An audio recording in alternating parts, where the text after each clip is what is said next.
noches a todos. Hoy día domingo a las 7:15, hora del Perú, 8:15 de la mañana, hora de Taiwán. Estamos en vivo conjuntamente con Rafael Mercado de Matergia, vía la plataforma de Facebook en Matergia y en YouTube por el canal de Código Huiracocha. Buenas noches, Rafael. ¿Qué tal? ¿Cómo estás? Muy bien, León. Ahí creo que me friseé o estamos bien. Estamos Estamos bien, bien, estamos ¿no? bien. Sí, sí, sí. Ah, perfecto. Sí, bueno, muy bien. Contento de estar con todos ustedes en este programa, en este directo especial para hablar sobre una noche de misterio más. Así es. Así es, sí, estamos acá mientras todo el mundo se va conectando, vamos a saludando en el chat. Está Rosalicienta, buenas noches. Azapicha también, buenas noches. Se ha conectado Geopolítica. Ahí nos dice Taita Inti volverá a sus tierras y por los suyos. Así es, ya estamos, Ok. estamos ahí conectados. Por Supongo, ya Facebook, estamos ¿cómo por va? Facebook también, Sí, ¿no? sí, ¿O por no? Facebook ya estamos. Ah, ya. Ya, perfecto. Bueno, ojalá. Un saludo amigos que nos están viendo del Facebook de Matergia. Así que ya estamos en vivo para hablar ahora de los misterios, Del de una antiguo noche de Perú, misterios. una noche de Es- misterio. Así Así es.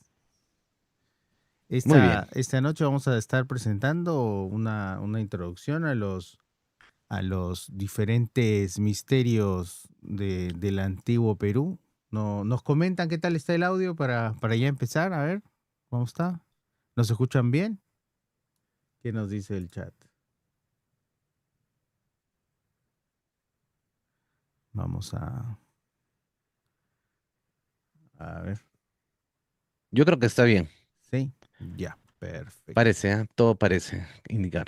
Parece, ya está. Un segundo aquí a una corrección. Perfecto. Ok,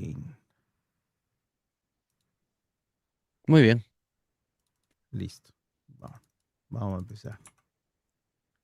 Bueno, uno de los misterios más grandes que habíamos empezado a ver era todo lo relacionado a los tesoros que estaban buscando. Y como acá vamos a dar también la información que se encuentra en las crónicas, vamos a hablar del primer misterio que tenemos en lista, el oro oculto del oráculo de Pachacamac.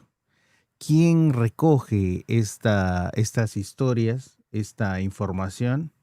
El primero que lo recoge es Miguel de Astete y también Francisco de Jerez. Miguel Estete en la obra Noticias del Perú y Francisco de Jerez en la obra La verdadera relación de la conquista del Perú. ¿Y qué nos dice?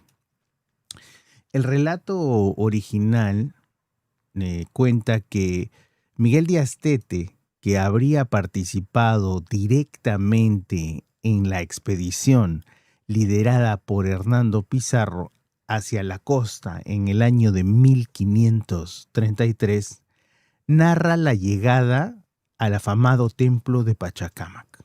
Tanto él como Jerez, quien va a recopilar también los informes, describen la inmensa decepción de los europeos al ingresar a los recintos sagrados.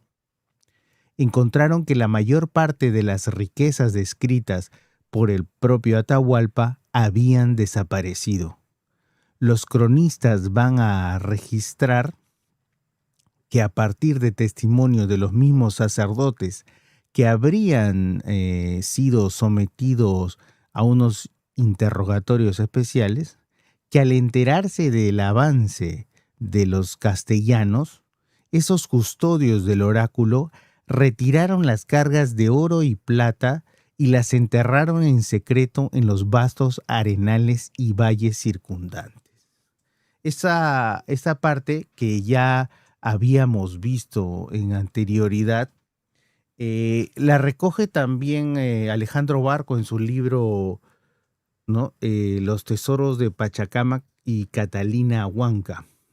Es un libro muy interesante en la cual ya hicimos el sorteo cuando llegamos a los 1000 suscriptores en el canal. Y esa es una de las grandes incógnitas, ¿no? ¿En dónde está todo este tipo de tesoros de, de Pachacamac? ¿En dónde finalmente habrían terminado esta recopilación de durante más de 1000 años habrían recogido ofrendas que incluían elementos de oro, elementos de plata, ¿no? Entonces, este es uno de los grandes misterios, ¿en dónde están estos tesoros, Rafael? Claro, entonces, o sea, lo que se desprende de este análisis histórico que estamos haciendo es que todo este tesoro que se habría, y es lo que se ha comentado, ¿no? Acumulado, o sea, Atahualpa manda, ¿no? A recepcionar los diferentes tesoros. No recuerdo con quién he estado conversando, si en Lima ahora que he estado por allá o en estas semanas, y entonces comentan, ¿no? Que tanto en Cusco, o creo que estaba hablando contigo, no sé con quién, ya ha pasado tanto tiempo. Entonces, en diferentes puntos donde estaba el reino y habían tesoros, se acumulaban. Pero ya al enterarse de que todo estaba perdido, es que empiezan a desaparecerlos, ¿no? Enterrarlos o a llevárselos, ¿no? Entonces ya cuando los españoles van avanzando, ya no encuentran nada, ¿no? Y lo que comentan, creo también Atahualpa le dijo que eso, el rescate que le había dado, pues no era ni una uña, ¿no? Del todo el oro que tenían los incas. Ah, Así claro, es. sí, ahora que recuerdo, he estado hablando, eh, ¿sabes qué? ¿Con quién? Con un maestro platero, un orfebre. Y justo le pregunté de este tema, ¿no? Le pregunté del oro inca. Y me dijo que él había ido a muchos museos. Hay uno, me dijo, donde está el señor de Zipán, ¿ya? Y hay una réplica de los hornos, ¿no? Y cómo alcanzaban el grado para hacer las aleaciones, las fusiones, porque requerían mucho calor, o sea, mucha temperatura. Y entonces él decía, ¿cómo es posible que los incas pudieran llegar a esa temperatura, ¿no? Para lograr, bueno, las culturas andinas, ¿no? Entonces él explicaba que era por medio de unas varas que soplaban, pero el secreto era más que el fuego, o sea, era... y me hizo una prueba porque me sacó una máquina que él tenía, como una hornilla de gas, ¿no? Y entonces solamente mantenía la chispa y no pasaba nada. Pero cuando él aplicaba oxígeno, la velocidad del oxígeno y la cantidad del oxígeno era lo que hacía que el fuego adquiera más temperatura. No el fuego en sí, ni siquiera el combustible, sino es la velocidad del aire. Entonces ellos tenían sistemas de cañas largas para muchas personas soplando a la vez para lograr las altas, por decirlo, ¿no? Como una broma, ¿no? Fisiones, ¿no? Nucleares. No, bueno, la alta temperatura. Y hay otro, y claro, y ahí él me estaba contando algunas cosas del oro inca, porque yo le decía, pero qué inexplicable es el oro, ¿de dónde salió todo el oro de los incas? Tenían tanto, pero ¿de dónde si no tenían minas? O sea, porque minas, así como las conocemos ahora, ¿no? Imagínate, con todas las técnicas que utilizan las mineras en el Perú, bueno, acá en Arequipa hay un montón, que yo veo, hacen unas voladuras del porte, pues, de un estadio y sacan, pues, una pepa de este porte, o sea, no se corresponde con la realidad de los incas que tenían oro, según lo que dicen las crónicas y como tú has leído, oro para enchapar una ciudad entera si querían. Entonces, ¿de dónde salía, no? Entonces, él me dice que el oro, sobre todo, se recogía de manera pluvial, o sea, era oro que ya venía, ¿no? En los ríos, simplemente lo recogían, ¿no? Y tenían miles o cientos de personas recogiendo el oro. No era un trabajo de minería estrictamente como lo entendería. O sea, era una minería, pero fluvial, algo así me decía, ¿no? Y bueno, spoileando un poco, yendo al lado esotérico del tema, yo conversé con un experto, y le consulté esto, ¿no? ¿Qué opinaba él como maestro platero y de oro sobre poder transformar un elemento en otro? Si es que esto es posible, la alquimia. Una pregunta absurda, ¿no? Para un hombre, aunque no es de ciencia, pero es una ciencia también, yo diría, es más artístico, ¿no? El señor era artesano, sí, pero muy profesional. Y él me decía, mira, tu pregunta es muy buena porque yo entré a la platería, el señor tiene como 40 años haciendo plata yo entré a la platería por la piedra filosofal, ¿no? El hecho de poder transformar un elemento a otro. Yo creo que sí es verdad y que sí se pudo. Y por investigar todo eso es que me volví platero y eso transformó mi espíritu porque he aprendido otras cosas. Y es casi lo que te dicen los alquimistas, que la transformación va logra el alma acrisolarse por medio de las técnicas de tratar de convertir el oro, el plomo en oro, pero en realidad lo que se termina convirtiendo es tu alma, ¿no? Tu alma como te digo, eh, se mejora, se pule, Ay, qué ¿no? interesante, ¿no? Entonces, muy interesante. Y ya no le alcancé a preguntar más, porque mira, te cuento así para terminar. Hay un amigo que es dentista, y justamente este amigo es muy bueno, ¿ah? Muy bueno, muy interesante. Él hace sus propios elementos químicos. O sea, es como un químico y aparte es dentista. Y él me explicó, por eso quería hablarle al otro profesor de platería sobre esto de los tesoros, ¿no? Lo que te estoy contando. Y bueno, no le iba a preguntar, pero este dentista, científico también, me dijo que es probable que los mochicas, ¿no? Sobre todo los mochicas, ¿no? O todos los de estas culturas, ¿no? Desde los chavín, un poquito más adelante, ¿no? Pero teniendo sus picos de gran perfección, hayan logrado, porque tampoco se explican cómo sin minería, como las conocemos, hayan logrado tener tanto oro, de dónde, ¿no? ¿Cuál es el proceso? Y ahí viene el tema de que ellos tal vez sabían la forma de transmutar los elementos, ¿no? Me decía, entonces, para mí, las culturas antiguas han logrado hacer esta mutación de los elementos, o sea, eran alquimistas, ¿no? Entonces, el cobre, por medio de un proceso de electrólisis porque han aplicado también técnicas muy extrañas, han logrado transformar el cobre en oro. Y curioso porque vemos este material que hablábamos con Jim Allen, que era el tumbago, el oricalco, ¿no? El oricalco, sí. Bueno, ahí te dejo algunas de estas experiencias que justo me vino a la mente porque sin haber coordinado mucho contigo, justo estaba haciendo esa investigación casual con este maestro orfebre, ¿no? Que me llevó a su taller y me mostró sus martillos, todos sus instrumentos y siempre me ha apasionado ese enigma, ¿no? Del oro inca. Sí, así. Y hablando del oro Inca, también hay otro relato que viene a hablarnos de el tesoro de la resistencia de Vilcabamba. Wow. Este relato original eh, lo recoge, o mejor dicho, la fuente histórica va a ser la de Titu Cusi Yupanqui, ¿no? Instrucción al licenciado Don López García de Castro. Y también la recoge Martín de Murúa en la Historia General del Perú. Mi pata, ¿Y, mi pata. y qué nos cuenta, no? El relato original dice que Titu Cusi, escribiendo o también dictando, como el penúltimo inca de Vilcabamba, afirma que su padre, Manco Inca, no huyó al antisuyo como un derrotado con las manos vacías. En la Relata que selva. llevaría consigo a las elite, las momias de sus antepasados, estos malquis, y los símbolos de poder del Estado imperial, vasijas de oro, textiles finos y joyas, para instaurar su corte en la selva.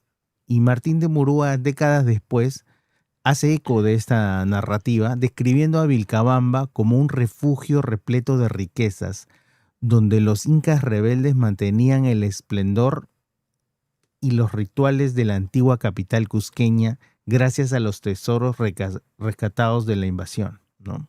Esto va a ser un dato que recogen las crónicas. Muy, Ah, muy ok. interesante. Sí, ¿cuál sería el análisis histórico que dio Bueno, la... el análisis histórico acá es que el documento de Titu Cusi Yupanqui, ¿no? Es en esencia el manifiesto diplomático, político, que describe la posesión de los tesoros, las momias reales, y el texto va a Ujú. intentar o va a buscar legitimizar a Vilcabamba ante el rey de España como la verdadera y soberana continuación del Estado inca, y no como un simple lugar o recinto de bandidos. Y por su parte, la crónica de Murúa eh, Ok. en el relato de estos tesoros refleja la ansiedad y la fascinación virreinal ante un estado paralelo e invicto también durante décadas. Entonces, literalmente, la riqueza material en Vilcabamba va a simbolizar la transferencia de autoridad del Cusco a lo que sería la resistencia en la selva. Sería, sería interesante. Wow. Sí, no, muy interesante por varios motivos, ¿no? Primero que, a ver, Vilcabamba, hasta el momento, o sea, el Vilcabamba que conocemos nosotros es el verdadero Vilcabamba, Justo, mira, ¿sí o no? justo ¿O en eso es más este adelante? momento estoy jalando un libro de la biblioteca.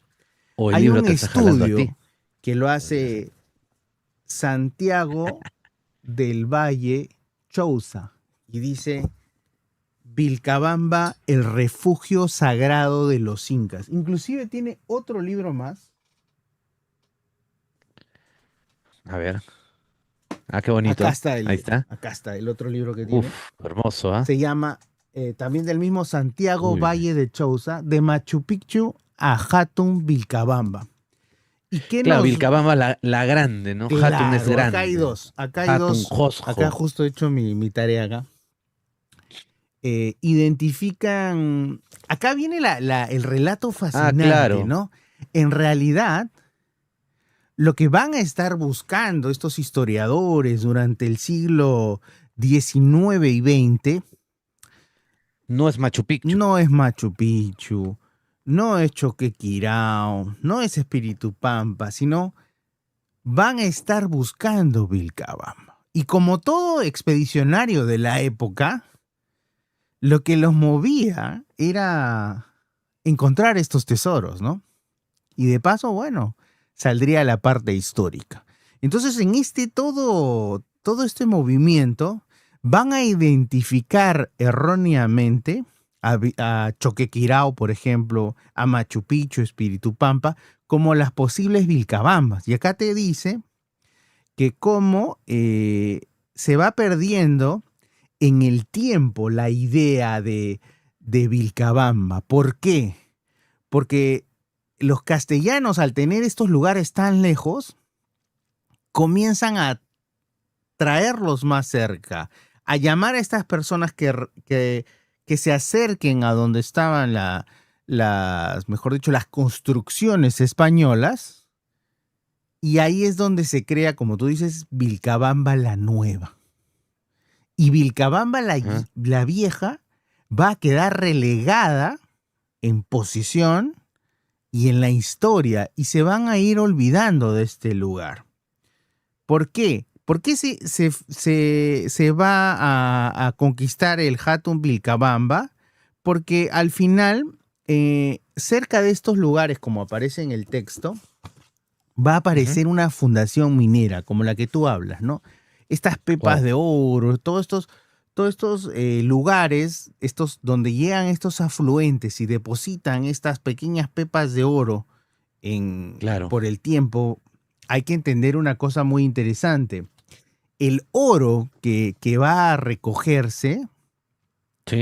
es un oro que Allá en Pepa, ¿no? correcto. ¿Por qué? Porque va Sí, eso, saliendo y eso decía él. Sí, es cierto. como tú estabas explicando, y vuelvo para los que se están conectando, Sí, que era en tanto Pepa las ya. lluvias lo van a sacar, lo van a empujar y van a salir. Estas pepitas de oro se van a encontrar cerca de elementos como el Sí, cuarzo, todo. Y eso hay, decía el profesor, que ujú, te digo, el maestro. Ajá. acá Como hay Pepa. que tomar algo, eh, hay que contarles algo, ¿no? El oro no es oriundo de la tierra, es un elemento, y acá va a sonar un poco raro, ¿no? Extraterrestre. ¿Qué quiere decir? No es que lo trajeron en una nave, sino que viene del centro de la Tierra, mejor dicho, del universo, y ha ingresado a la Tierra. Y por No, o eso es sea, que se... fueron impactos Correcto, meteóricos por cuando eso es se que formaba lo el ven planeta Tierra. como trazas, tú ves como Claro, trazas. fue un no, no es terrestre, es un objeto Correcto, es un... extraterrestre. eh, Y es, de hecho, yo hice un programa, disculpa, León, en History Channel sobre el oro inca, ¿no? Y justo estudié ese tema varios meses y hicimos el guión, los ayudé a hacer el guión y todo. Y es lo que te contaba, ¿no? O sea, lo que se había descubierto era eso, de que fue un impacto meteórico, o sea, Sí, meteorito, una lluvia de meteoritos de oro. Por eso te puedes volver millonario si cae un meteorito a tu casa, como ha pasado hace poco. claro, y por eso es que al final el flujo de la lluvia y todo esto, a la hora que después de los terremotos y eso comienzan a sacar el elemento y lo comienzan a arrastrar a través de los ríos. Y como es un elemento pesado, va a caer en este tipo de tierras un poco oscuras donde se va a extraer finalmente, ¿no? Y acá te va mostrando también Santiago del Valle Chouza, diferentes personas que han estado buscando, ¿no? Raimondi, Hernán Göring, que es otro, no es el alemán, sino es otro. Eh, es un libro muy interesante si tienen oportunidad de conseguirlo, de Machu Picchu a Hatun Vilcabamba. Ahora, esta es una investigación de más de 25 años que lamentablemente tuvo una pausa durante la pandemia. Así que Ya. ya deberían estar empezando nuevamente las investigaciones, ya que habrían encontrado la verdadera localización de Hatun, mejor dicho, Vilcabamba la Grande. Acá Rociel nos escribe, están buscando Vilcabamba o el Paititi, porque los saqueadores llegaron hacia la zona de Paucartambo buscando la famosa Ciudad de Oro. Y luego hay otro, dice, Rosalicienta, un tema que podrían tocar es la música en el encanado. Tenemos unos libros de... se rotó acá Rafael. Un momento, vamos No, no, no sé por qué, a corregir pero, o la sea, ya cámara. se rotó por fin. Sí, Ya, entonces vamos a mover aquí. es el oro inca que Sí, son los incas. No, te decía esto de counterclockwise. Vilcabamba la Grande porque algunos dicen que la descripción no cuadra, ¿no? Con el actual Vilcabamba. Yo tuve oportunidad de estar ahí con unos amigos en Vilcabamba, ¿no? El actual Vilcabamba. Muy interesante, por cierto, un lugar muy hermoso, pero algunos dicen que no es, ¿no? Y el verdadero está todavía perdido ahí, ¿no?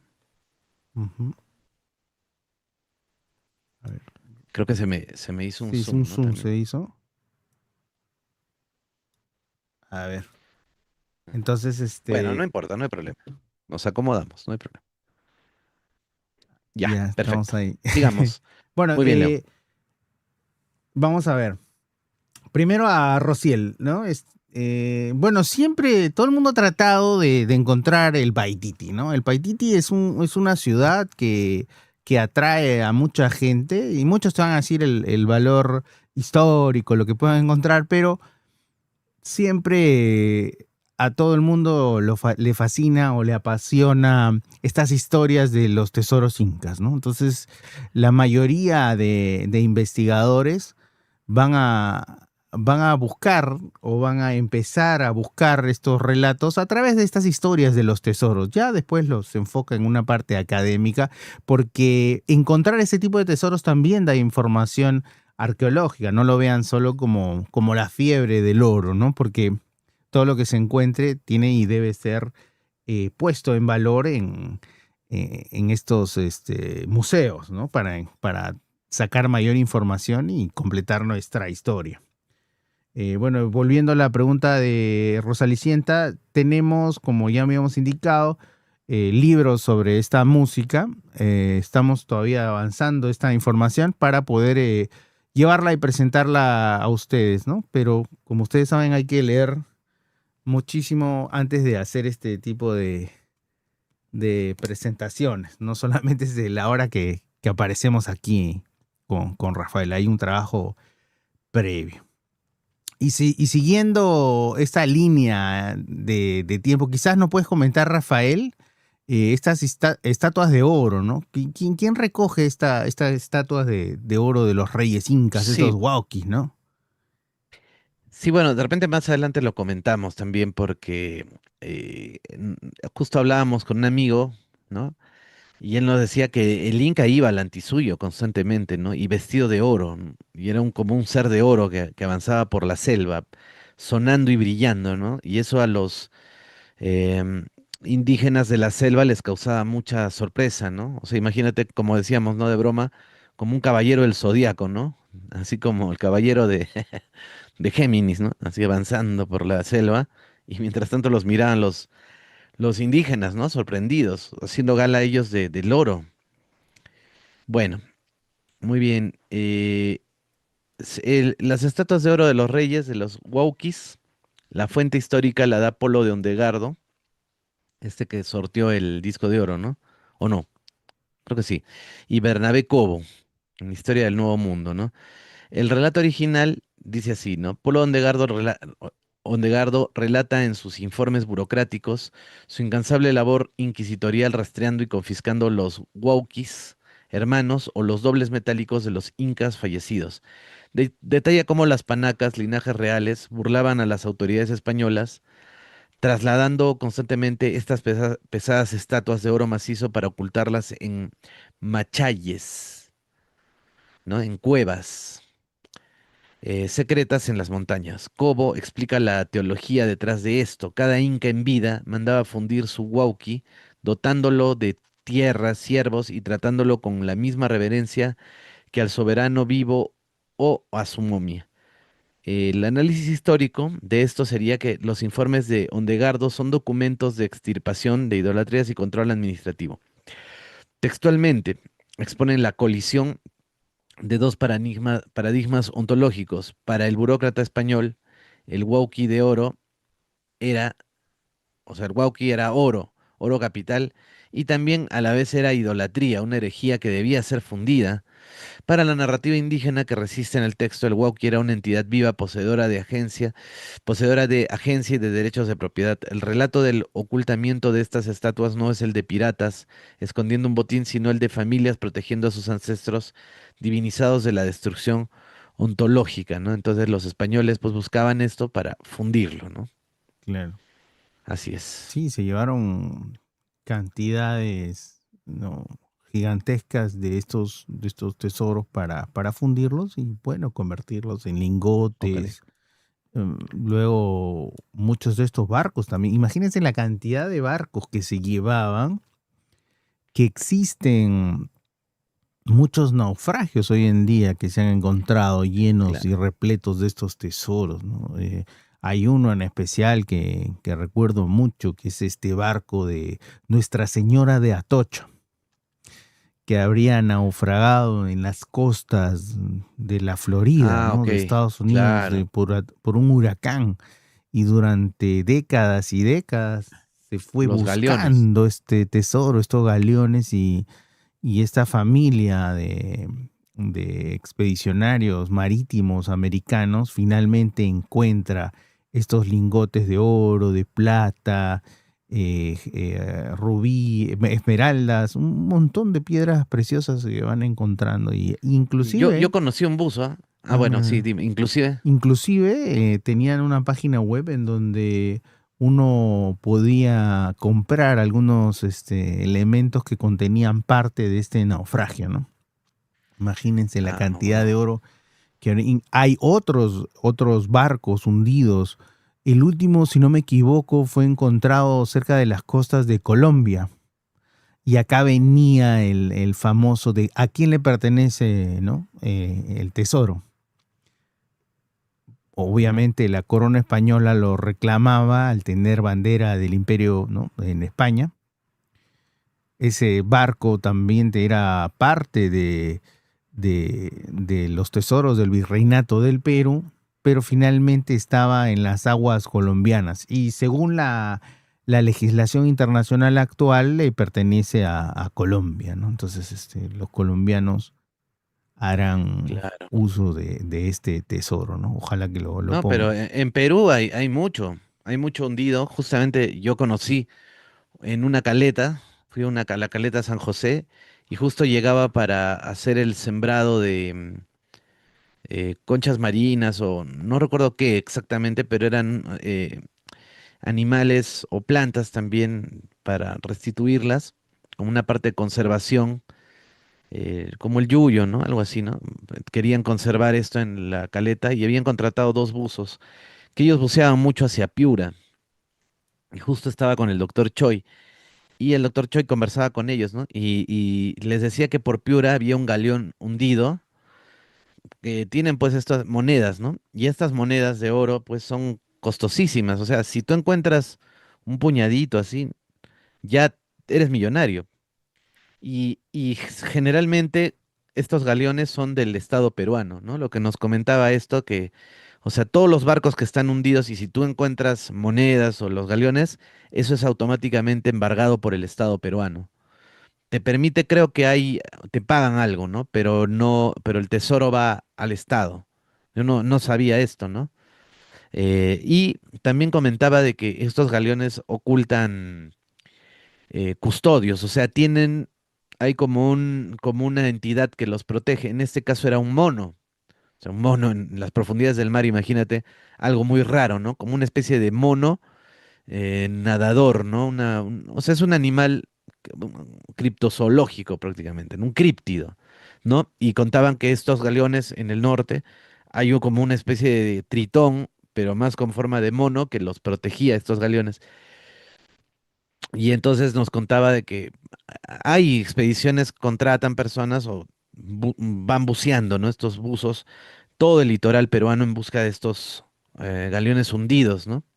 Entonces hay mucho todavía por descubrir.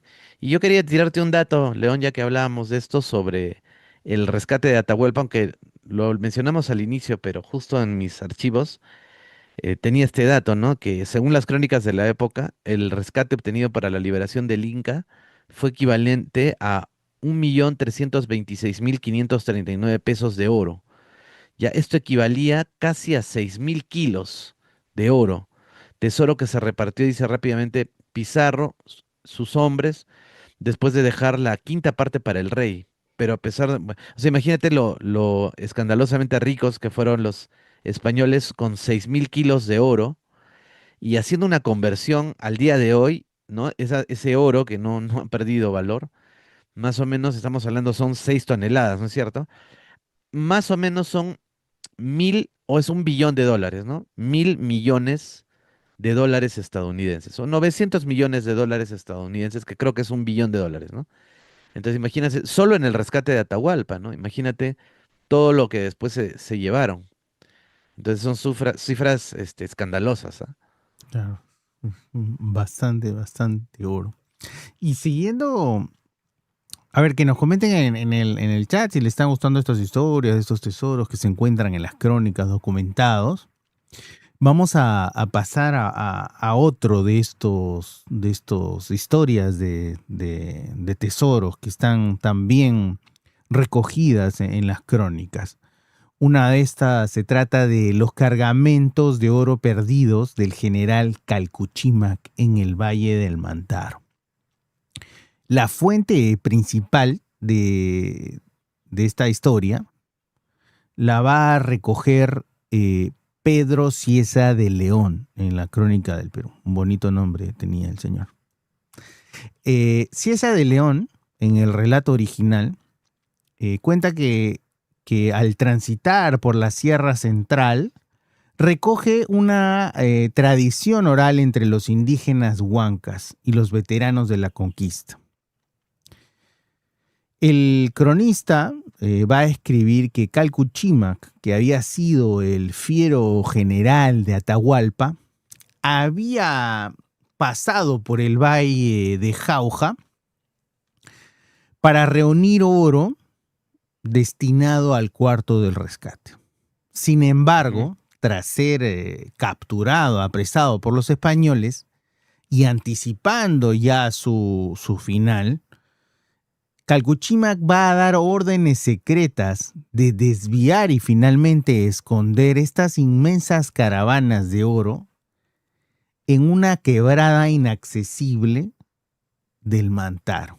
Y según el relato, Calcuchímac terminaría siendo quemado vivo en la hoguera sin revelar jamás la ubicación de los cargamentos. Y yo recuerdo en una entrevista que le hacen al expresidente García y también comenta, ¿no? Que al final, cómo habría sido leal a sus creencias, que había gritado en nombre de Pachacamac mientras habría estado siendo quemado, ¿no?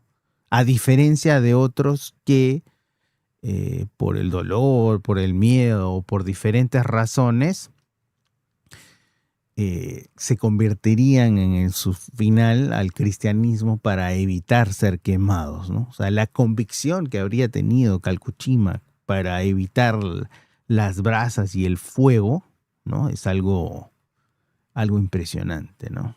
Claro, fuego que terminaba su alma, ¿no? Claro, porque recordemos cuando uno es quemado bajo la cosmovisión andina, ¿no? Tu alma deja de existir. Entonces, ¿cómo habría sido este fervor que tenía que, pese a este final y destino, no traicionó sus creencias ni su ser y prefirió la extinción antes de rendirse a otra deidad traída por extranjeros de su época, ¿no? Impresionante. Entonces, Impresionante. acaba a venir ya el análisis históricos de esta historia, ¿no? Que, que Ujú. este, que este relato va a cumplir una función explicativa y moralizante, ¿no? Y que la región de Jauja era muy famosa por su prosperidad Claro. y que los españoles esperaban un botín gigantesco que no se materializó en este caso y la figura de Calcuchima ya satanizada por los castellanos y por las etnias locales aliadas, como los huancas, sirve como personaje antagónico perfecto y atribuye la falta de este oro a la, ¿no?, astucia y obstinación del general enemigo y va a resolver un problema para Ciesa de León porque va a explicar la ausencia de este botín esperado y va a justificar de esta manera esta cruel ejecución, ¿no? Ajá. Y construye a partir de esto un mito duradero sobre la resistencia indígena a través de la negación de la riqueza. Entonces, van a utilizar a este personaje como un chivo expiatorio, ¿no? O sea, por culpa de él no se llegó a cumplir este objetivo de, de obtener todas estas riquezas, ¿no? A ver si le va gustando, comenten, dejen su like para que el algoritmo de YouTube funcione y le lleve este programa a más gente en YouTube para que crezca el canal y podamos traer más información y quizás salir 2 veces por semana, ¿no? En un futuro, ¿no? Entonces así, a todos los que nos están viendo, tanto por YouTube como por Facebook, por favor dejen sus likes, dejen sus comentarios y vamos a estar Un leyéndolos saludo a aquí. Pía también. A Pía le mandamos un Sí, saludo un que ahí saludo. está. Sí, sí, sí. Sí, le ha puesto me divierte, pero en buena onda, ¿no? Bueno, le ha puesto porque está contenta de vernos, ¿no? Cualquiera diría, no, se está burlando, no, está contenta. Bueno, ahí le mandamos un saludo a Pía, a todos los que nos están viendo. No, y sobre, bueno, no era este tema exactamente de Chalcuchímac y Rumiñahui, ¿no? También famoso. Y del oro de Ecuador, que también allá, pues, lógicamente es un país también con una cultura, una tradición inca, ¿no? Impresionante. Pero hablando de los auquis, los huauquis, ¿no? De oro, y algo que se nos pasó, o no sé si está más adelante el Coricancha. Tenemos para el Coricancho, pero sí, dale, porque este era para el siguiente programa, pero lo puedes ir adelantando, sí. Ah, para el siguiente programa. Pero puedes ir Bueno, no, adelantando. más o menos, no, no, porque justo en mis archivos tenía ahí unos datos del oro, de los reportajes que hice sobre el oro, y me pareció interesante, ¿no? Que nada más, am, eh, ya, solo del Coricancha, porque en el Cusco han encontrado más o menos, lograron llevar a España, creo, como 100.000 lingotes de oro del Cusco, nada más, ¿no? Pero bueno, eso ya lo tengo que revisar un poquito más, con más detalle, pero solamente el Coricancha dice que tenía, mira, te voy a leer esto, ¿no? A ver, las paredes están, ya, en el Gran Templo. Templo del Sol, las paredes estaban cubiertas con pesadas placas de oro. Ya, y tenía esas placas, no sabemos cuánto pesaban, cómo lo fundieron, eso es, o mejor dicho, eso es del otro dato, ¿no? Pero tenía un jardín artificial en donde todo, árboles, arbustos, flores, pájaros, una fuente, todo estaba lleno de oro. En el patio había un campo de maíz, ¿ya? Con tallos de plata y espigas de oro. Un campo, solamente ese campo, ¿ah? Cubría una superficie de 91 por 182 metros, es decir, 16.562 metros cuadrados de maíz de oro. ¿Ya? Y esto haciendo la conversión, ¿no? Más o menos nos habla de que habían 66 plantas, ¿no? Eh, estimando 66 plantas, y cada planta pesaba más o menos 1 kilo, ¿no? 750 gramos. Entonces estamos hablando de que eran como 60, 50, 60 kilos solamente en el maíz de oro, ¿no? Lo que se habrían llevado los españoles. Y esto equivaldría actualmente a unos 7 u 8 millones de dólares. O sea, solamente hablamos del maíz, ¿no?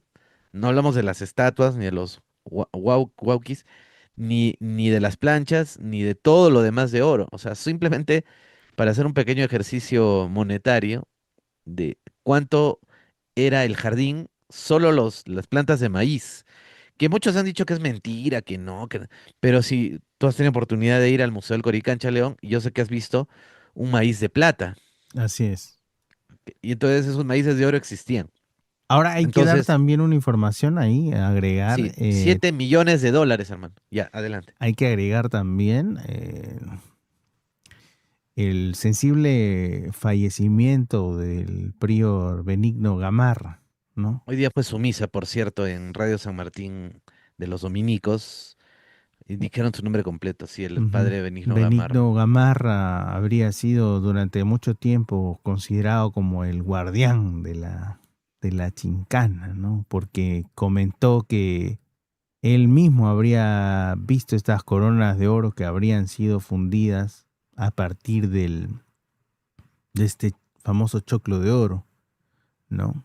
Entonces, él durante mucho tiempo estuvo a cargo de este lugar y también dio varias entrevistas en las cuales indicaba los accesos que habría tenido la chincana. Entonces, ¿no? Una pena, ¿no? Su fallecimiento y ya tenía también 96 años, ¿no? Nosotros teníamos pensado hacer una entrevista con él, pero bueno, Pero la pensamos mucho. pensamos. Lo que pasa es que cuando Ya, estuvimos en el pues. Cusco, justo coincidió con un retiro que tenía fuera del Cusco y Ah, no te creo. no pudimos tener esa Lástima. entrevista. Ya Lástima, se lo ¿no? haremos con Kamisama nomás. Ni modo. Bueno, entonces, vamos a ir Pero creo que Jorge Calero le ha hecho una entrevista al padre, o no sé. Al menos. van a sacar también Así una que bueno, estaremos publicación referente, pendientes así que a. vamos a esperar a esta publicación para Así tener es. mayor información. No, pero y. No, y sabes que justo estaba convirtiendo. eh, Mira, dice que cuando llegan los españoles al Coricancha, encuentran. Dice que el Coricancha tenía cámaras de, de oro. O sea, perdón, canchas, perdón, que tenían, estoy hablando. Cuando llegan al Coricancha tenían lugares donde almacenaban lingotes de oro para de ahí, o bloques, para de ahí hacer sus estatuas, lo que ellos querían. O sea, ya lo tenían como que para tomar el oro y de ahí trabajarlo. Y dice que eran más o menos como 120.000 lingotes de oro de 2.000 kilos, 2.500 kilos cada uno. Entonces estamos hablando que eran como unas 230 toneladas de oro en materia prima que ellos encuentran ya en las recámaras, ¿no? Como te decía. Y esto nos da como resultado de unos, eh, a ver, ¿cómo? A ver, vamos a ver, es que es un número muy grande. A ver, vamos a ver, más o menos 32.000 $788 millones, ¿no? 32.000, 33.000 millones de dólares solamente en materia prima cuando llegaron al Coricancha. ¿Qué te parece? Imagínate. Aquí Solamente así, tenemos cuando unos recién comentarios, sí. llegaron. Tenemos O unos sea, comentarios. lo Dice asquerosamente rico que era Pizarro. Sosimo Trigo, dice, eh, decían que son aleaciones de cobre con porcentaje de oro. Bueno, Sí, y también un Tumbaga saludo le a Misterios decían. Milenarios del Perú. Sí, hay que recordar que la pureza del oro se mide en quilates, siendo 24 quilates 100%, ¿no? 1875, y se dice que más o menos tendría sería oro de 10 quilates inicialmente en algunos elementos que se han encontrado de oro, y 10 quilates equivale a una concentración del 41%, 42% de oro, ¿no? Y vendrían otros elementos como plata, otros metales, ¿no? Entonces estaríamos hablando de una pureza del 42% en 10 Así que quilates. cuando vayan a España, estén en el metro, no sé, en los lugares tan bonitos, pues bueno, es gracias al oro peruano, pues tampoco pueden decir que no. Eso arregló mucho el Ayudó tema allá, bastante ¿no? para la Aunque nada de prosperidad. eso se quedó en el Perú, ¿no? Nada de eso se quedó en el Perú. Recuerden que el oro, pues, era la moneda de cambio, o sea, tú dabas tu pepita o tu moneda para conseguir cosas, o sea, no era que lo metían al banco, ¿no? O sea, realmente eso circuló, ¿no? Sí, era Y lógicamente prácticamente acá el el oro no equivalente al servía para dólar nada, ¿no? de la actualidad, Claro, el ¿no? oro acá en el Perú no servía para nada, ¿no? No era algo como moneda de cambio, ¿no? La moneda Claro. de cambio era el muyu. Entonces No el oro era, existía aquí la idea claro, digamos, ¿no? del El comercio tru- con el trueque con este por tipo de decirlo. metales. Claro, entonces con oro acá no hacías nada, no comprabas una llama, nada. Entonces todo eso lo usaban para comprar capas, vino, botellas de vino. O sea, lo que más gastó el soldado español fue armas, capas sobre todo, ¿no? Uniformes, capas y caballos, ¿no? Y después no vivían con tantos lujos, dicen los españoles, pero sí gastaban en eso mucho su dinero.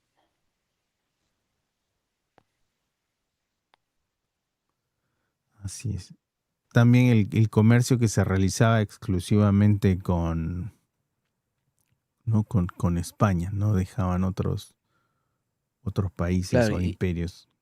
y ni hablar de México, que también ahí se llevaron otro tanto. O sea, ni Ujú. siquiera estamos hablando del oro mexicano, ¿ah? Enriqueció al continente europeo bastante. Bueno, vamos a proseguir Saludo con Capitán Perú, un saludo. Ya, un ahí saludo. nomás.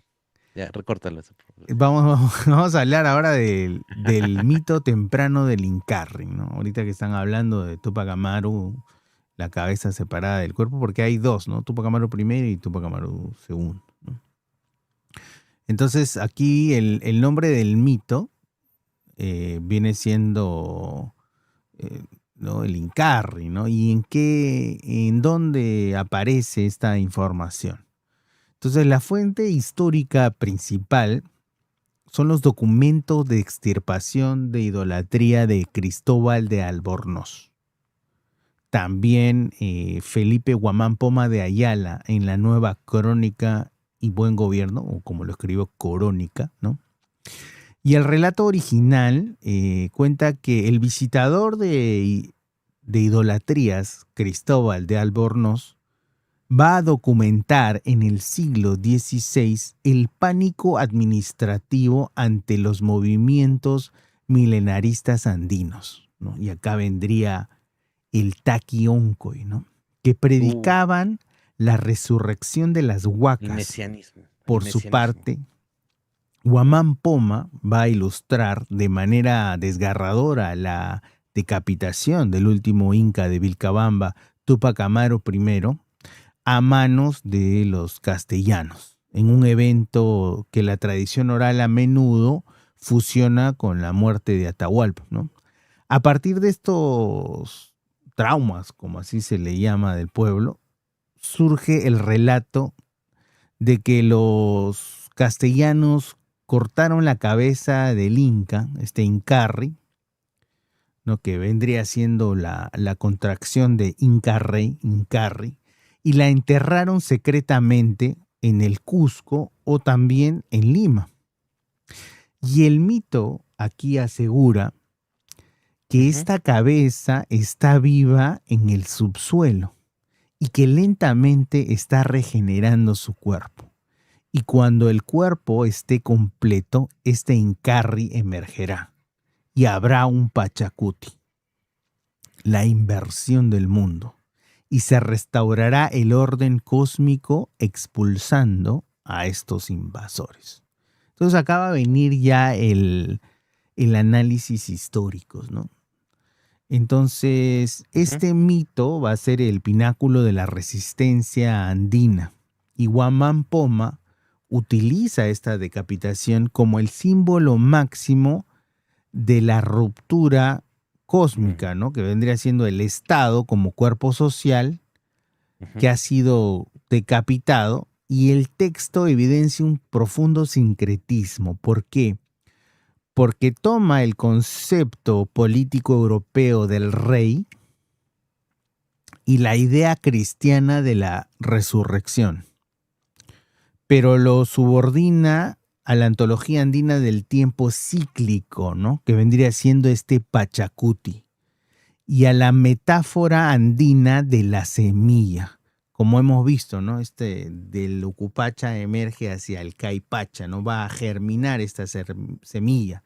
Entonces, en el discurso virreinal y de extirpación, este relato no es una simple leyenda, sino un texto profundamente subversivo que demuestra que la conquista no fue asimilada como definitiva, sino como un estado transitorio de desorden temporal, ¿no? Para que veas.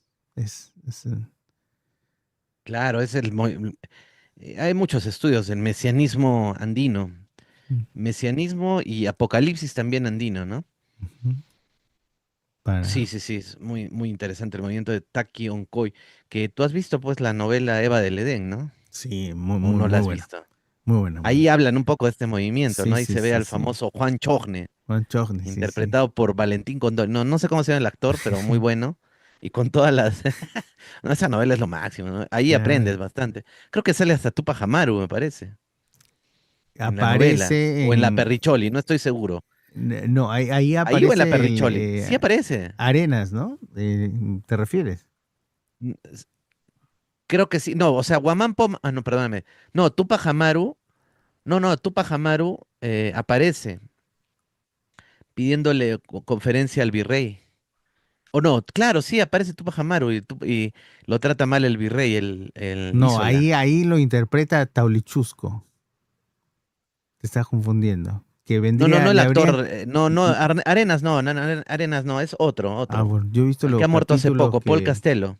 Paul Castelo, Ah, pues. Y Paul Castelo va y le habla, él es Tupac Amaru, y le habla a Isola, que es el virrey. Ah, no, creo que es la Perricholi es la Perricholi, me estoy confundiendo. Pero no, mm, pero esas novelas de época son muy buenas, son ¿no? muy buenas, sí, sí, sí, sí, sí. Y el Taki Onkoi, ¿no? Que viene siendo Ah, este claro, el famoso movimiento. baile frenético, ¿no? Donde estas Taki, ajá, huacas... Onkoi. recordemos que los castellanos, al destruir todas estas huacas, como destruyeron este ídolo de Pachacamac y los demás, al destruirlos, a romperlos, se dice que estas huacas habrían perdido su cuerpo, ¿no? Y como tal, necesitaban de un medio para poder comunicarse. Y a través de este baile frenético, se dice que tomaban posesión de estos cuerpos y se comunicaban.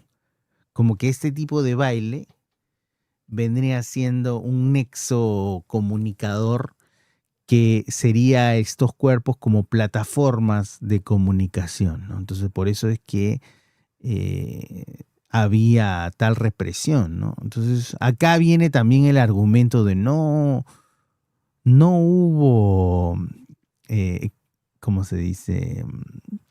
No hubo la Inquisición, ¿no? Contra los indios, ¿no?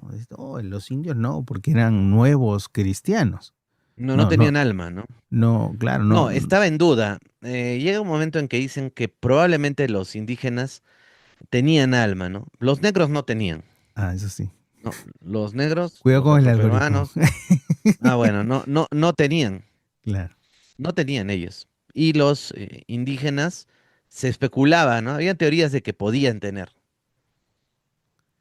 pero sin embargo eran un afroperuano, ¿no?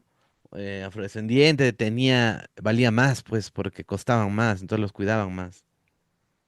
Claro, pero En entonces, cambio, a los indígenas sí. los mataban como querían. Entonces, acá viene un poco, Un saludo a Capitán Perú.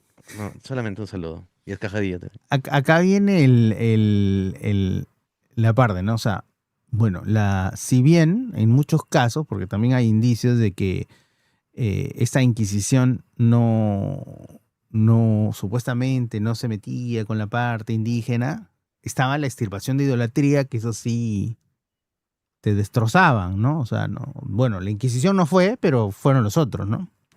Destruían Claro. todo, rompían todo, se encargaban de prácticamente buscar a todos estos grupos para, entre comillas, apaciguarlos, ¿no? Y Así. cristianizarlos. Hay que entender este proceso traumático que hubo en esa época. Tampoco hay que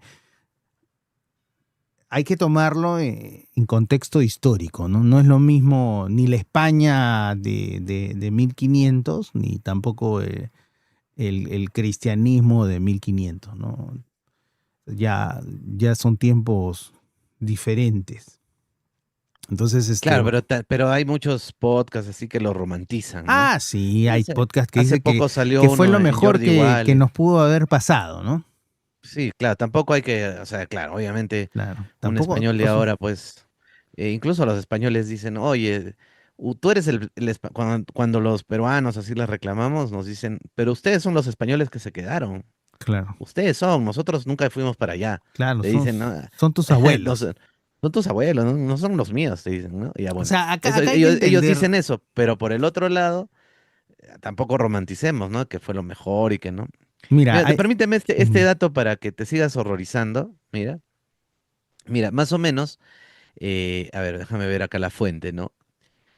Según Pedro Cieza de León, comenta que en los años que siguieron a la conquista, los españoles extrajeron del Imperio Inca 15.000 arrobas de oro al año y 50.000 de plata, 170 toneladas de oro por año y 567 toneladas de plata al año. ¿Ya? Y eso más o menos, poniéndole una media así tranquila nomás de 50 años, nada más, ¿ah? 50 años nomás de impuestos de españoles, te da de que se llevaron solo en 50 años y más o menos, ¿no?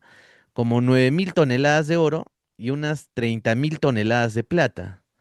Ya, eso más o menos es 1 millón de millones, o sea,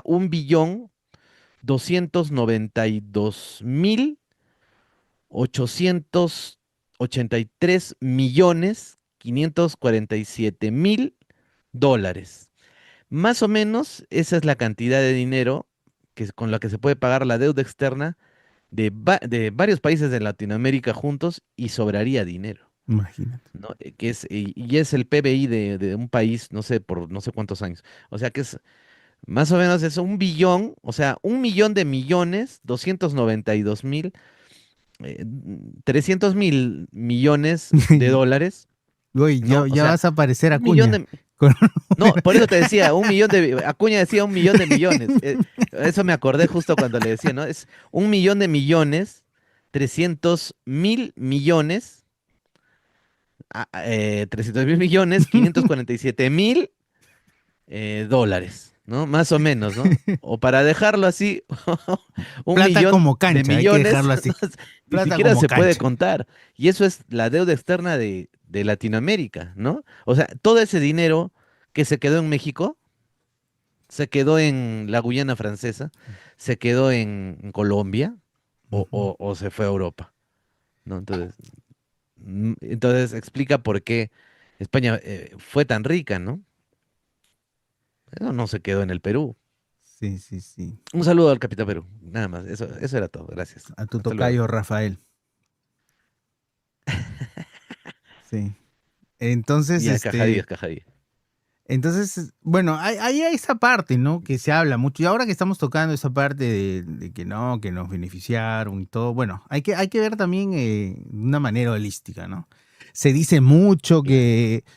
que durante el virreinato fuimos la superpotencia, en parte, porque tú sabes que todo elemento económico suena bonito según cómo te lo presenten, ¿no? Estas estadísticas. Pero vamos a la parte práctica, ¿no? Dicen, no, las leyes se dieron para cuidar a los indígenas americanos, pero también sabían que no se cumplían estas leyes, ¿no? Entonces era letra muerta. Entonces también podría ser una forma de querer lavarse las culpas, ¿no? O sea, yo dije que no se podía hacer, pero se hacía, pero yo dije que no se podía, ¿no? O sea, hay que ver también el contexto histórico que se da.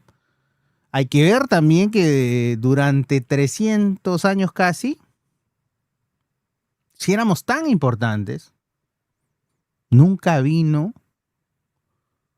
un rey por acá. De los virreyes que tuvo el Perú, si no me falla la memoria, el último, porque ya no había forma de reemplazarlo, recién nació en el Perú, ¿no? O mejor dicho, en América. Entonces también no éramos considerados ni españoles. Hay muchas partes que nos hablan, ¿no? Yo he visto varios podcasts, inclusive varios presentadores que dicen, ¿cómo fue la guerra de independencia? Tampoco los consideran al ejército peruano, al ejército realista, dicen, eran peruanos. Sí, eso Eran, dicen. o sea, ¿no eran españoles? Disculpa, o sea, eran españoles nacidos en el territorio americano. Tenían mentalidad de español, pero también no eran considerados. Habían este sistema de castas también durante el virreinato. Claro, es que no existía ese concepto pues de Perú, ¿no? Como ahora Claro, que pero tenemos, no, pero cuando ahora el hablan Perú en la que es actualidad estos Chacalón, podcasts y te Pedro dicen no Suárez, eran, Chachich. eran más, No, fervientes y más seguidores, eso. Entonces hay que contextualizar todo esto. ¿Por qué? Porque tú puedes utilizar toda esta información. Se decía que tenían ¿no? Beneficios y eran, pero los españoles que querían subir, por ejemplo, de estatus social, por eso se casaban. Entonces, ¿para qué existían este tipo de segregamiento de mestizo? Había hasta una categoría del famoso no te entiendo, ¿no? O sea, ¿cómo era este tipo de diferencias raciales? A nuestro propio santo, ¿no? Que peruano, lo ujú, discriminaron, ¿no? En esa claro, época no se le consideraba, no era capaz de ni siquiera ser creo que terminó claro. como donado, ¿no? A, a la Iglesia Católica. O sea, es interesante verlo, pero con el contexto que se le da, ¿no? O sea, las leyes de la época, cómo operaba y cómo era, ¿no? Porque tú no le vas a decir a un afrodescendiente, no, tú también eras parte cuando no se le consideraba ni siquiera como ser humano, ¿no? Porque no tenía alma. O por ejemplo, un descendiente judío, tampoco le vas a decir tú eras parte del virreinato porque la Inquisición los perseguía, ¿no? A Así es. estos nuevos conversos y los terminaba quemando. Entonces, hay que ver todo bajo una óptica tranquila y contextualizada en el tiempo para poder entender lo que ocurrió y tampoco hacer también la diferencia entre los españoles de aquella época y la España actual, porque no tienen ninguna conexión. O sea, no vas a ir a decirle a un español, oye, no sé qué cosa, porque no tiene, no hay forma. O sea, no hay razón alguna para hacer eso. O sea, hay que contextualizar lo que pasó en esa época y lo que pasó ahora. Pero no se puede romantizar lo que pasó en esa época, porque al fin y al cabo se le borra la identidad al nativo peruano para poder implantarle una forma de pensar nueva, ¿no? Y por eso es que prácticamente la historia de América queda borrada, ¿no? Y lo que se sabe son partes. O sea, pero hay que todo contextualizar y entender que en un marco actual, ¿no? Somos países hermanos todos y tenemos que la tolerancia y todo, porque no tiene nada que ver un español de la actualidad con un español de ahora, y ni nosotros tenemos que tener una conexión directa con lo que pasó, porque también somos el producto de todo lo que ha ocurrido, ¿no? Entonces no podemos agarrarnos tampoco la bandera de que esto nos hicieron directamente, sino hay que contextualizarlo en el tiempo, ¿no? Para evitar esas pasiones que ocurren, ¿no? Hay que verlo tranquilamente y hacia adelante. Así es. Muy bien. Bueno, ahí Evel dice, ¿y qué hacemos con los españoles de ahora que persisten en decir que los españoles trajeron la civilización y gracias a ellos, no, el Perú es república? Bueno, la opinión de la gente no se la puedes cambiar. Con tal que tú sepas y tú entiendas lo que ocurrió, yo no tengo ningún problema. Que si quiere pensar así, que piense así. ¿No? ¿Qué Ya. te vas a poner a discutir con alguien? Si ellos Los creen que incas trajeron la civilización, los incas se bañaban. tenían sistemas más Los españoles avanzados, no tenían se sistemas bañaban. más O sea, los que avanzados. llegaron estaban con su armadura lo que podían estar, ¿no? O sea, ¿qué significa, por ejemplo, la civilización que nos estarías hablando en ese momento, ¿no? O sea, el Inca tenía baño, hasta baño tenía. Los españoles creo que, en Europa tiraban nomás lo que tenían a la pizza nomás. O sea, mientras que no sé. Mientras que en Europa mucha gente se moría de hambre en Claro. en el Tahuantinsuyo, por los registros que se tenía, no era así, ¿no? Entonces, ¿a qué se llama civilización? Cambiar de un dios americano a un dios europeo bajo esas leyes de opresión, ¿no? En la que decía, todos somos iguales, ¿no? Todos somos los hijos de Dios, pero a unos los trataban de una manera y a otros, obviamente en el contexto de la época, ¿no? Somes hombros. Somos iguales, pero entre Somes iguales, ¿no? hombros. No entre diferentes, ¿no? Entonces, Otra de el puñe. proceso no, de conquista fue muy fuerte, ¿no? Muy fuerte. Entonces, pero Así hay que es, verlo no, de esa terrible. manera, ¿no? Seguramente, y acá nos Claro, van no, a sí, clipear bastante, así que, bueno. el clipero.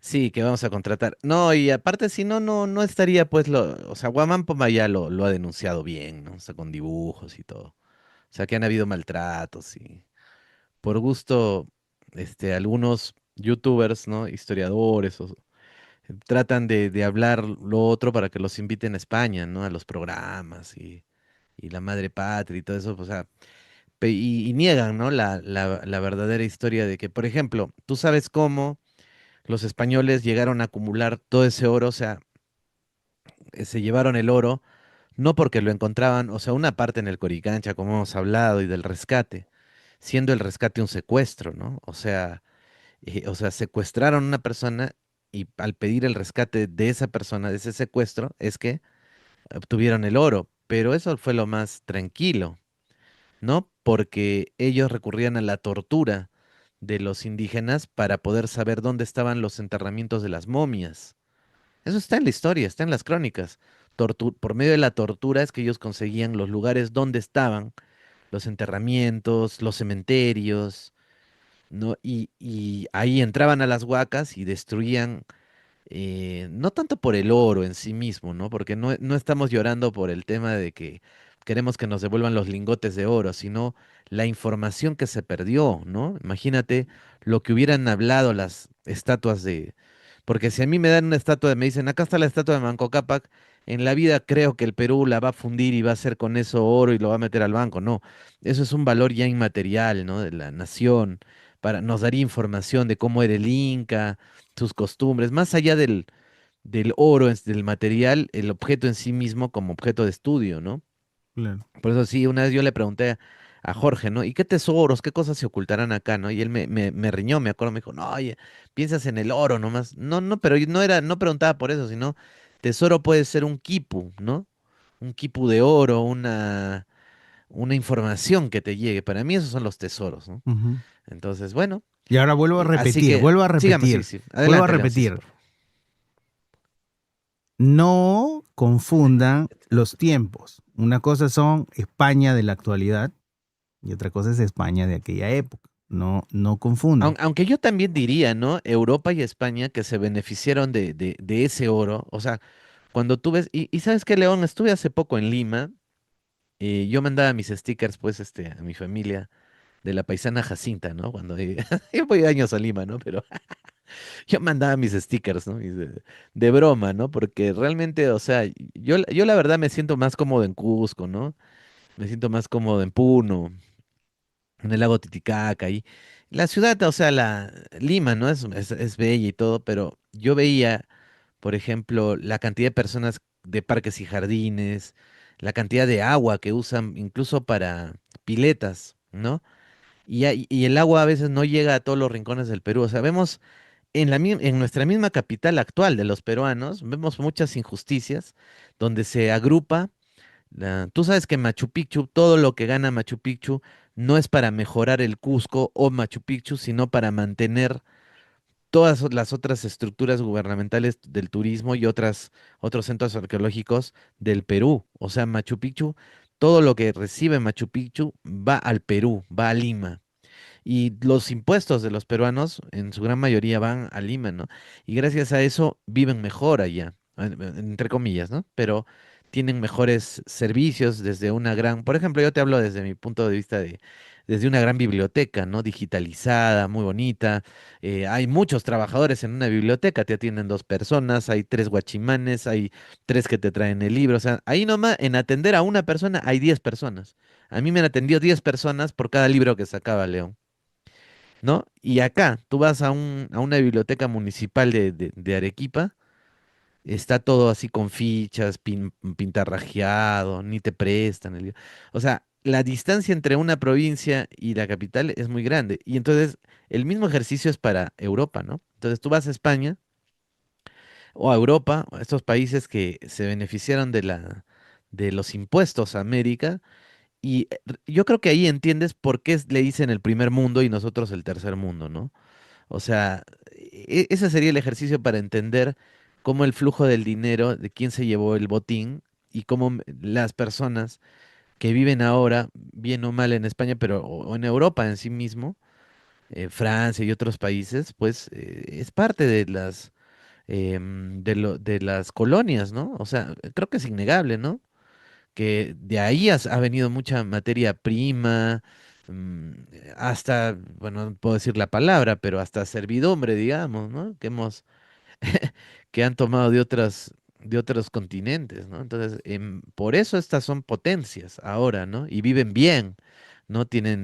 Pueden ser socialistas como otros países de Europa y pueden practicar tantas cosas positivas y son países de primer mundo, ¿no? De una gran calidad de vida, pero ¿a costa de qué, no? Y esto se ve, como te digo, en Lima, ¿no? Mismo es donde se concentra pues los impuestos de todo el Perú que van para allá y mejoran la vida de la capital y bueno, cómo estamos las provincias, ¿no? O sea, creo que eso se puede, y creo que se ha vivido en todo el tiempo, ¿no? Igual Roma, cómo vivían los pueblos, los bárbaros, ¿no? Mal llamados bárbaros, o los países fríos, ¿no? Los alemanes, pues lo que son esos reinos de ahora, ¿no? ¿Cómo vivían ellos comparado a un ciudadano romano, con agua caliente, esclavos y todo eso? O sea, creo que es algo que se repite, o sea, por eso no es como que fomentar el odio a una nacionalidad exactamente, ¿no? Simplemente entender ese proceso histórico que tú estás diciendo, León, y comprender la historia así como ha estado, y para poder Claro, cambiar hay que nuestro entenderla presente, como ¿no? tal, porque recordemos, Claro, no romanticemos. recordemos lo que significó primero los viajes de Colón, ¿no? Colón se estaba yendo a la India y encuentra América. Y al final, eh, los reyes le dicen, bueno, esto no es tuyo porque tú estás buscando la India y tú vas a encontrar otra cosa. Entonces le quitan el control de todas estas tierras encontradas. ¿Y cómo terminó Colón? ¿No? Después veamos lo que pasa con las expediciones, ¿no? Llegan, conquistan primero la parte de Norteamérica, después bajan, y ¿qué es lo que le dicen a Pizarro, ¿no? ¿Con qué se iba a quedar? ¿Cuál era su cargo? Y de ahí, cómo esto termina en estas encomiendas, cómo se reparten todo. Y luego le dicen, bueno, acá van a cambiar las reglas, ¿no? Ya no es hereditario, sino es una generación nada más. Y de ahí todo esto tiene que revertir a la corona. O sea, la llegada y la expansión son empresas. Y empresas como tal buscan beneficios. No es que solo vinieron en el sentido de cristianizar todo el lugar y bueno, pasan a ser parte de. No.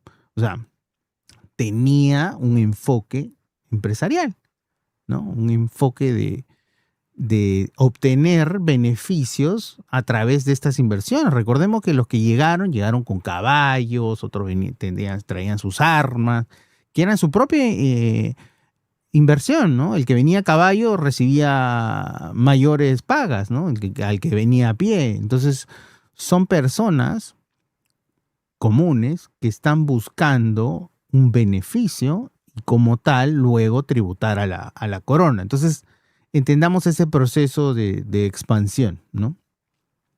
Luego que Así se haya es. transformado, haya cambiado, pero en un inicio empieza así, empieza con los saqueos, como tú dices, la propia muerte, ¿no? Y como luego después te van a decir, ¿no? Oh, pero el rey dijo que cómo era posible. Bueno,